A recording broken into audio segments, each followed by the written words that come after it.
आप रोज़ टीवी पे, न्यूज़ में या फिर सोशल मीडिया पर सुनते होंगे कि नई पॉलिसी आई है, नया बिल आया है, नया कानून लागू हुआ है। और अभी जैसे हाल ही में उत्तराखंड स्टेट में यूसीसी आया था और वन नेशन वन इलेक्शन पर भी बात चल रही है। तो और कुछ एक्ट को बनाने में काफ़ी टाइम लग जाता है, जैसे साल भी लग जाते हैं, 2 साल भी, 5 साल भी। तो भारत में कानून बनाने का प्रोसीजर क्या है और कानून बनता कैसे है?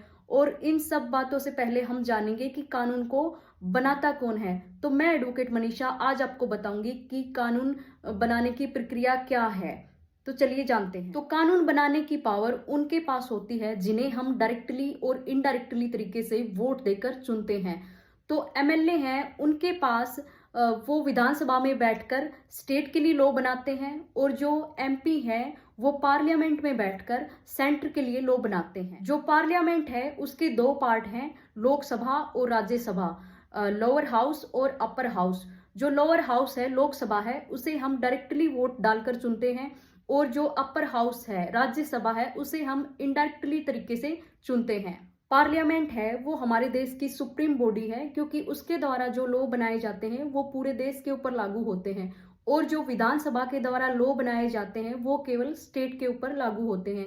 ये बात इंडिया के कॉन्स्टिट्यूशन के शेड्यूल 7 में मेंशन की गई है।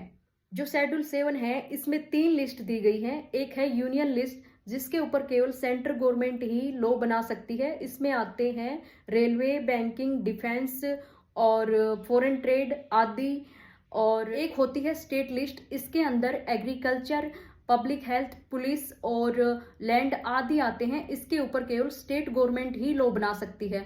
और एक होती है कंकरेंट लिस्ट, जिसके ऊपर सेंट्रल गवर्नमेंट और जो स्टेट गवर्नमेंट है वो दोनों ही कानून बना सकती है। इसमें होते हैं education, forest and trade union आदि इसमें आते हैं। तो चलिए दोस्तों, अब हम जानते हैं कि जो कानून बनाने की प्रक्रिया है, प्रोसीजर है, वो क्या है।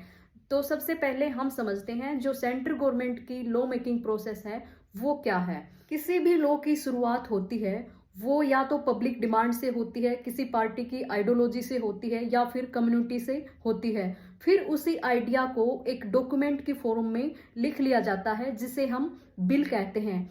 इसमें जो लॉ है, पर्टिकुलर लॉ है, उसके बारे में पूरी जानकारी होती है।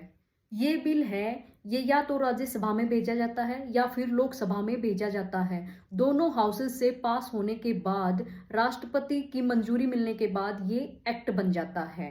इन कानूनों को इम्प्लीमेंट करने का काम एग्जीक्यूटिव का होता है, यानी आईएएस ऑफिसर्स का होता है, जो इन लॉ को हमारी लाइफ में लागू करने के लिए रूल एंड रेगुलेशन बनाते हैं।